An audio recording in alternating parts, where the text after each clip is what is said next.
I feel like it's a bit funny because I feel like the pairing is in Resident Evil 4 like the knife durability is a lot more it lasts a lot longer than actual weapons in Breath of the Wild, because Breath of the Wild weapons just break in like 4 hits, and then you have to go find the next bokoblin and take their stuff. Ah, man, you shouldn't have said that. I was about to go try Breath of the Wild again, but it's worse than Resident Evil 4.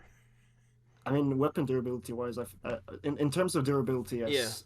In terms man. of like, but in terms of like quality of the games, I think Resident Evil 4 is pretty close, Hmm. maybe even better. Oh no, I'm still waiting to get a strategy guide to play Breath of the Wild again. I just really want to follow a guide. How much of Breath of the Wild have you played? Uh, I think I got to the village where you had to dress up as a woman, Ah, and okay, okay. The Gerudo Valley, yeah, and or the that's Gerudo place. that's kind of where I stopped because I didn't know where else to go. Even if you didn't follow, even if they had like the map marker for like the main quest, or Well, I think I was at a particular spot where they're like, "Oh, you gotta go look for something," but maybe I did something wrong. I don't know. I know there was a huge colossal creature in the desert.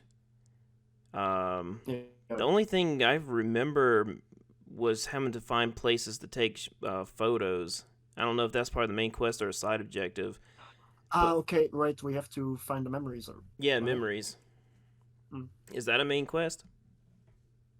It's from what I know, I think you need to do that to get like the true ending. Well, everything's technically optional, right? Because you can walk It right is, straight to Ganon. right? Yeah. So I don't know. Maybe I need to play it And again with a different approach. yeah, I'd say so. Maybe leave that like area for the last, maybe, or maybe it is left for the last, or follow a strategy guide. Yeah, I don't know. I just feel like a strategy guide would increase my enjoyment for the game. That way, I have kind of like a guide in some way. But So in a sense, the game was too open for you in a way, I, maybe. I guess because I found myself just getting really sleepy walking around, which is what usually happens to me in open world games. Which is another reason why I don't care for open world games that much because I just kind of get sleepy walking around so much.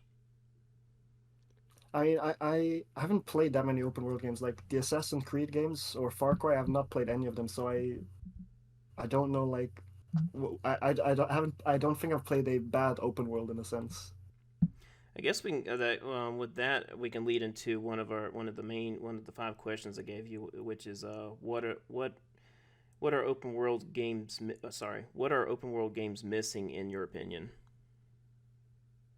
It's a tough question. That's actually the one question I couldn't write any bullet points for. Oh, really? Yeah, like I mean, because I've played Breath of the Wild, Elden Ring, Cyberpunk, and just three examples of like, in my opinion, like 10 out of 10 open world games. But they're all so different in how they present their open world. Like in Breath of the Wild, it's so open that you can just go from A through Z because there's no like right way of progressing forward. Hmm. And in Elden Ring, it's the combat. It's front and center. It's just the thrill of the soul's thrill, but just an open world with so many bosses all around the world. And then there's Cyberpunk. Have you played Cyberpunk? No, I didn't really care for the way it looked when it was coming out with trailers and footage, so I never touched it. Because I think Cyberpunk has like, in my opinion, like the most like beautiful but like condensed open world. Because Night City is just I can't describe it. It's just it's so beautiful. Just like it's probably the only game like where because usually I like when I play games I just like sprint through everything, Mm-hmm. but still take my time, like sprint back and forth. But this is like one game where I walk and I like look at all the skyscrapers. It's just beautiful art direction in my opinion. I know one thing that I would love to see more open worlds do is that kind of whenever they ask you for a difficulty option, I would love to see more organic guidance placed into the higher difficulties. Because on easy mode, you should be able to have the inorganic guidance with the whole, go over here and go over there, and then you can just finish the game as fast as you want to. But with the organic guidance, let's just say take Grand Theft Auto 5 for example. Maybe instead of having a GPS or just a marker showing you where to go, you can follow newspapers or word of mouth to get to where you need to go. Right. Yeah. That's a really good. That, yeah. I like that concept. I'm just wondering how, it's asking a lot from the developers, but how much is that asking? Because the game that I want maybe just be too much for developers in terms of just marketing and sales wise. Because I would love to have Elden Ring is definitely the best open world game I've ever played just because of how it's designed. However, will I ever be able to get a Grand Theft Auto like game that has nothing but organic guidance? Because when you design a game these days, a lot of developers want to attract as many people as possible. However, it's not really Yeah. attracting the gamers that kind of want more organic aspects in their games, and we're just not seeing enough of it. I mean, I think it if we had like more organic stuff for I think for gamers, it would be like people that have played games for a long time Hmm. will like they'll find out those stuff instinctively. But like compared to the new people that publishers want to play the game, it might be a bit more difficult, I think. Instead, like that's why, map markers or stuff are becoming a lot more prevalent. Yeah, and sometimes I tried playing Hogwarts Legacy with a lot of restrictions, like no rolling for bosses and no heads up display. And I felt like the best thing I could do was just turn off as much heads up display as I could. I feel like that was Mm. enough. I think I went way too far with Hogwarts Legacy in terms of restrictions, which I think it kind of destroyed my experience. Because one thing I definitely learned from Hogwarts Legacy is that hard mode is not regulated or play tested well enough in a lot of mainstream games. Right, yeah. Because I've experienced problems before with the hardest difficulty. The Witcher 3, which I was actually able to finish it on the hardest difficulty, but it had so many bugs. A lot of enemies just kind of the enemies give up too quickly. The enemies have a very slim boundary line in Witcher 3, and you can just run off and they'll just stop chasing you. Mm. And in Dark Souls, that does happen, but it's just the level design, it doesn't compromise. The level design doesn't allow that boundary to compromise too much. Of course, you can kind of just stand there and just fish them back and forth, but a lot of the times is very brutal. But in The Witcher 3, you can pretty much do it almost 100% of the time, except when it's purposely gated off an arena like Hogwarts Legacy. Hogwarts Legacy had a lot of exploitation when it came to injury boundary. You could easily just bottleneck, and that was also a strategy compromise because there was flanking is also really really bad in Hogwarts Legacy. Um, it doesn't handle multiple enemies very well in terms of combat because you have to basically just assume something's always going to attack you out of off screen all the time. Kind of like with how Like God of from War, behind you. right? Kind of like how the new God of War games work. You kind of have to always assume someone's about to hit you to able to get out of there without taking too much damage. Or if you don't want to take damage at all, you pretty much have to roll fire, roll fire, and then that's it. And Yeah. that just got old very very quickly. And then if you add like the hard mode as well, like enemies just become sponges as well for health. Just Yes. have increased health, a lot more attack power, and then like a 1 minute interaction could become like 5 minutes. Now, God of War has always been like that, and of course, they're still like that today. Um, and that's pretty much what every other video game does. But you have stuff like Resident Evil, where they actually make the hardest difficulties very fun, and I feel that they're Exactly. I feel like they're 100% play tested. Now, of course, I just finished chapter one, so I'll have to see to the very end. The game did just come out, but I feel like the game should be. Whenever a game first comes out, hard mode should be working. I shouldn't have to worry about the game not working combat wise, from a technical standpoint, because that was clearly, present in Hogwarts Legacy. I had enemies that wouldn't disappear, which affected the target locking system. I had items that didn't want to that wasn't registering in terms of throwing them. It was an Oh, that's absolute mess. Um, And all because of just a difficulty option. yes, exactly. When Wow, I switched back to normal mode, everything worked just fine. Switched to hard mode, it was just total a mess. nonsense. Yeah, a mess. Uncharted 4 on crushing mode was a mess, and that one's actually the most. That one's brought up a lot actually. Whenever it comes to problematic hard modes, is Uncharted 4. I don't remember exactly what went wrong, but whenever I was doing it, I noticed there was something going on, but I couldn't quite put my finger on it, and I just eventually just stopped playing the game and never went back. I mean, speaking of Naughty Dog games, I'm pretty sure The Last of Us on hardcore mode or grounded mode, and that's in that case is actually it it's a lot more. It that one's actually more play tested, I think. Oh Or well, yes, it fits a lot more. it can soft lock you though. I had a that because I tried grounded mode on a part one back in probably 2013 or 14, whatever version it was, and it soft locked me with the bloater fight because I was using ammo and stuff, which was Ah, also motivated me to use as less ammo as possible on whenever I tried grounded mode later. But I was at the right. bloater fight and I had like one bullet. And so I had to basically run around and kill enemies to get bullets, and it just kind of just soft locked me. I couldn't really do much because the bloater throws those bombs those bombs at you, and it has a Yeah. huge hitbox that you can barely see. So it's just kind of I don't know. I don't know if I could have made it out of that situation, but it also was a long time ago, and I didn't have as much patience as I do now. Yeah. But whenever I tried grounded mode again, it wasn't with the PS5 version. It was still with the remastered for PS4, and Oh, yeah.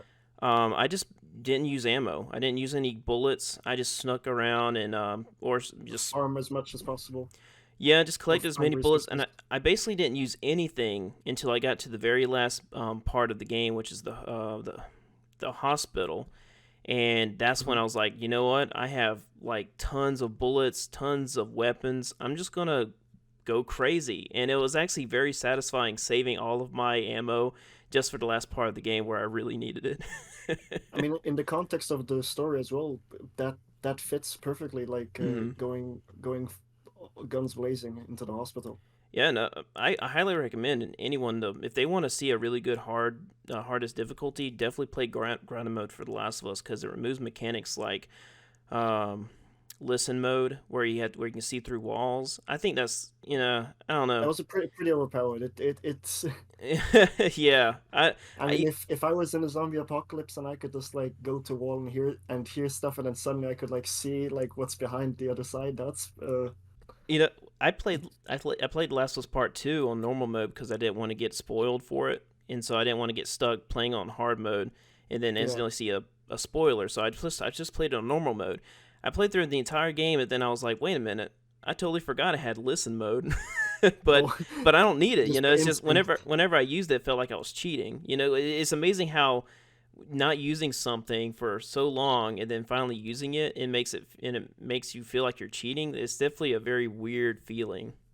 Yeah, even though like it's like perfectly a part of the gameplay like Yeah. loop. Same thing with Dark Souls. Whenever I'm doing no rolling challenges for boss fights, and then Yeah. I end up rolling for another boss fight, I'm like, man, it feels like I copped out. It feels like I'm cheating, but it's part of the game. You're supposed to roll out of it, Yeah. through attacks. No rolling is not how the game's designed, and No. it's amazing how much you can get away with in terms of no rolling. I mean, it's a lot of running away and going back, of course, but it's also very unique just seeing how much you can get away with. Mm, definitely. Dark Souls 2, if you're finding the boss fights too simple in Dark Souls 2, just approach it without rolling with the boss fights, and you might have a lot more fun with it. Because a few weeks ago I started Dark Souls 2 for the first time, Hmm. and I what's the dude after the very first one? The Pursuer, I think it is. Well, you have the last giant and the pursuer. Yeah, the Pursuer. I haven't gone back to it. I played but I realized like you can perfectly like, I mean, if I tried hard enough, you could perfectly beat it without the rolling. You can just like walk around it and hit him. Well, you can parry him, right?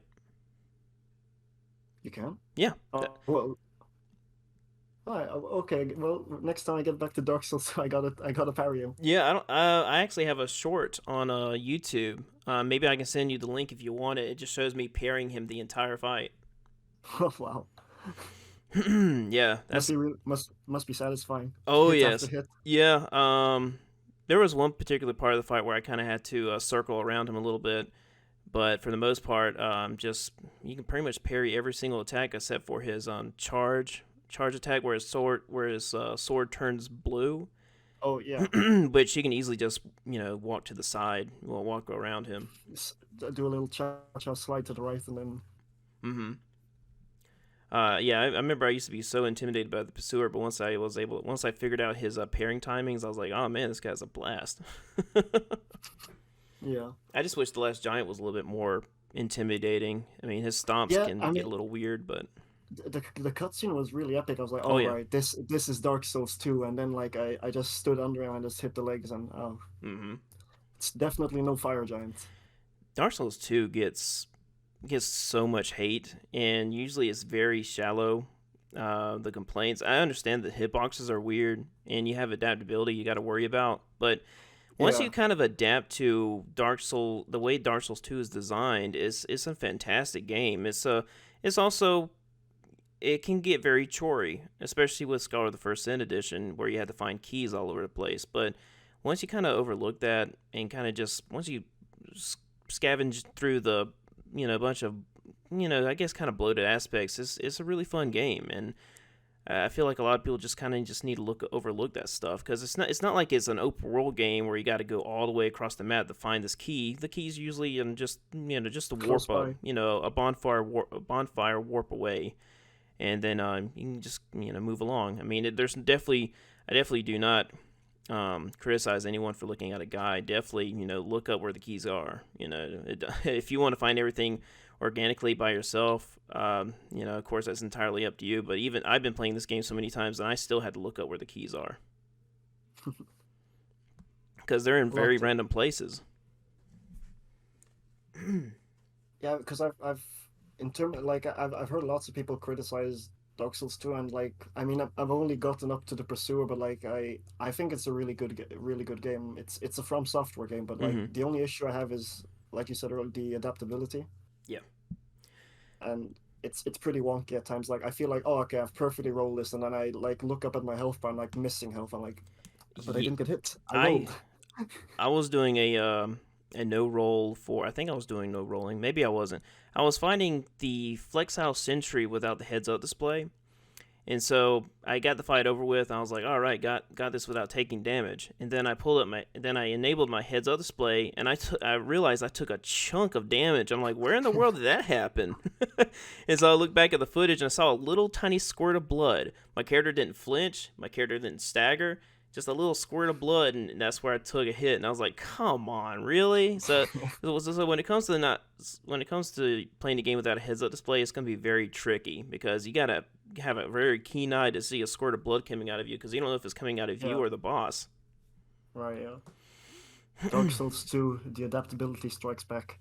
So I guess that would add a little bit because I've been doing these Soul Level 1 playthroughs without the heads-up display, Dark Souls and Demon Souls, and so that'll add a little bit more stress levels and excitement for Dark Souls 2 whenever I get to it. Thank you for listening to this podcast clip. If you want to watch more of the podcast, the full podcast is in the link in the description, along with my guest channel name. And if you would like to guest in a future podcast, please contact me and we shall talk so we can discuss many, many topics, more to come. Other than that, have a glorious day.